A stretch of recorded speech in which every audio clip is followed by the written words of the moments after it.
تو جو عاجز اور مسکین انسان ہوتا ہے کبھی بھی اپنے آپ کو بڑا نہیں سمجھتا، اور جو متکبر ہوتا ہے وہ وہ ہمیشہ اپنے آپ کو بڑا سمجھتا ہے۔ آپ صلی اللہ علیہ وسلم نے تکبر سے منع کیا۔ حضرت ابو امامہ رضی اللہ عنہ سے روایت ہے کہ آپ صلی اللہ علیہ وسلم نے فرمایا تکبر سے بچو، بندہ ہمیشہ تکبر کرتا ہے، یہاں تک کہ اللہ تعالیٰ فرماتے ہیں اس بندے کا نام متکبرین میں لکھ دو۔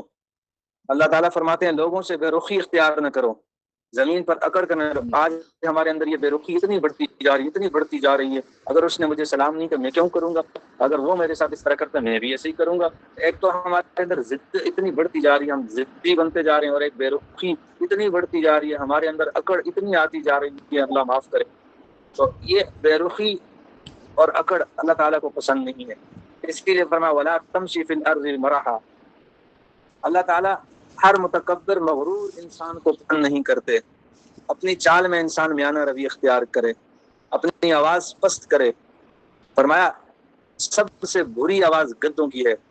تو سب سے پہلی چیز عباد الرحمن جو بندے ہوں گے، اللہ کے عبادت کرنے والے بندے ہوں گے، ان کی ایک صفت ہوگی کہ ان کے اندر عاجزی و انکساری ہوگی، وہ مٹے ہوئے ہوں گے، وہ ہمیشہ عاجزی اور انکساری سے زندگی گزاریں گے۔